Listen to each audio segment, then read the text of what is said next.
Olá a todos, esse é mais um vídeo aqui na internet e hoje eu gostaria de falar sobre uma especificidade dos nossos tempos, uma novidade da nossa época pós-moderna. Eu gostaria de falar sobre as redes sociais ou as mídias digitais, porque é uma especificidade do nosso tempo realmente. Mas eu não gostaria de falar sobre quem usa e fazer uma crítica sobre isso. Eu mesmo uso Facebook, Snapchat, eu tenho, mas eu não uso. Instagram, gosto muito de Instagram. Twitter, que eu tenho, mas eu não uso. Né? Eu sou usuário e não é uma crítica a quem usa. Eu também não quero falar sobre, por exemplo, aquelas pessoas que usam o Facebook para tentar mostrar uma vida que não tem ou expor uma felicidade que não sente. Eu acho que isso é um tema importante para ser dito, mas eu não tenho gabarito para falar dessa área. Acho que um psicólogo seria capaz de explicar isso muito melhor. Falei em psicólogo, beijo Mari Perli, linda. Então, eu gostaria de falar sobre um problema que eu acho que acontece hoje nas mídias sociais, que eu vejo que eu como estudioso de ciências humanas, sou formado em história, eu vejo muita gente omitindo opinião pertinente à minha área sem ter o mínimo de conhecimento. Para fazer ou para propiciar o entendimento do que eu estou falando, eu vou ler uma frase de um filósofo contemporâneo, morreu recentemente, chamado Humberto Eco. Tá? Vou pegar aqui só um minutinho.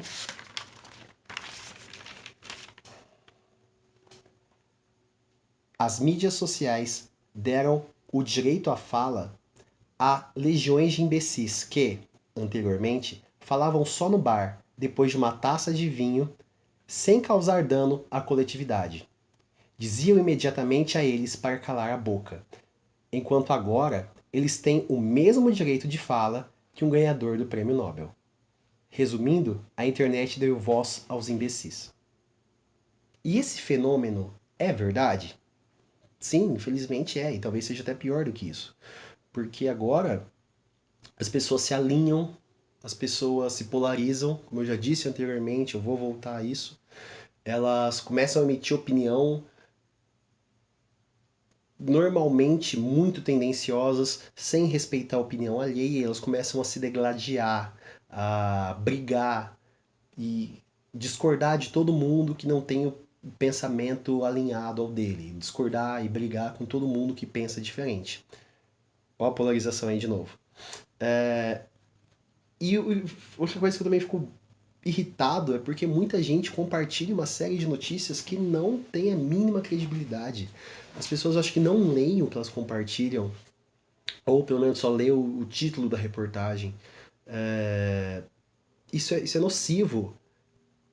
E mesmo se você lê, você não pesquisa se aquilo realmente é verdade. Eu vejo tanta notícia diferente sobre a mesma fonte. Político tal foi eleito o político mais honesto do Brasil. Político tal foi citado na lista de corrupção de tal, tal, tal, sendo a mesma pessoa. Né? Então, isso é nocivo. Outra coisa que também me deixa bastante irritado é a pessoa que, por ser usuário, acha que pode fazer o que quiser do Facebook. Alguém já viu aquela frase, o Facebook é meu, eu posto o que eu quiser? Então, não é verdade. O Facebook você só vai ser dono dele depois que você gastar alguns bilhões comprando as ações para atingir a maioria. E aí sim, você vai poder fazer o que você quiser. Enquanto você não fizer isso, você é apenas um usuário, tem termos de serviço. Você não pode fazer o que você quiser. Eu realmente não gostaria de contestar a frase de um filósofo famoso. Na verdade, a frase não é dele, foi atribuída a ele, que é Voltaire, que é aquela famosa frase: Eu não concordo com uma só palavra do que falas, mas daria minha vida pelo seu direito de dizê-las. Eu acho que essa frase tem que ser atualizada para algo como: Você tem o direito de dizer, mas antes estuda, pesquisa, leia, analisa se o que você vai dizer é real, é verdade, se tem embasamento, tá? E eu não tô pedindo para as pessoas não darem opinião.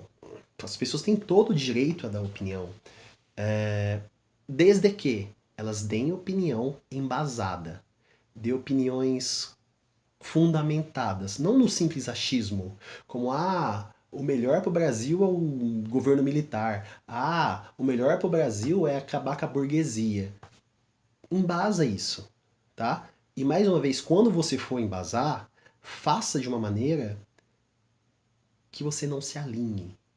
Construa seu embasamento de uma forma não unilateral. Ou seja, não seja um leitor de um único livro. E mais uma coisa, nunca confunda a liberdade de expressão com o direito de ser preconceituoso, misógino, missândrico, porque uma coisa é o direito é o direito à liberdade de expressão. Uma coisa completamente diferente é o direito à demonstração de ódio. Você tem o direito de se expressar, mas você não tem o direito de demonstrar ódio, tá? Você não tem o direito de ser preconceituoso, nem na sua vida, nem nas redes sociais. E sempre tente evitar falar sobre uma coisa que você não entende. Tá? Se você não entende, se você não tem o mínimo conhecimento sobre economia, sobre história, sobre política, sobre ciências sociais, sobre psicologia, não fala sobre isso. Tá? Quando os meus alunos me perguntam uma coisa que eu não sei, isso acontece muito, eu falo assim, olha, eu não sou gabaritado para responder isso, eu não tenho conhecimento, eu posso pesquisar e te responder depois, eu não tenho como te responder isso agora. Tá? Seria ridículo, seja a mesma coisa de eu, como historiador, tentar dar palpite, sei lá, em astrofísica ou em engenharia espacial. Eu não tenho capacidade para opinar. E eu me recolho a minha insignificância, eu tento atuar só na minha área. Não estou dizendo que quem não tem informação não possa estudar, mas tenta estudar antes de dar opinião. E sobre ciências humanas, sempre tente embasar opinião política, opinião social, visão de modelo econômico em algo que exista, tá? Para ajudar quem tiver curiosidade de melhorar ou desenvolver um pensamento melhor, eu vou deixar uma lista de livros, uma lista relevante de livros, que eu digo que eu acredito que as pessoas precisam ler antes de emitir opinião, ou para embasar a opinião, para ser realmente construtiva, tá bom? Eu não queria parecer ofensivo, não queria parecer agressivo, mas desculpa caso isso aconteça, tá bom? Beijo a todos e muito obrigado.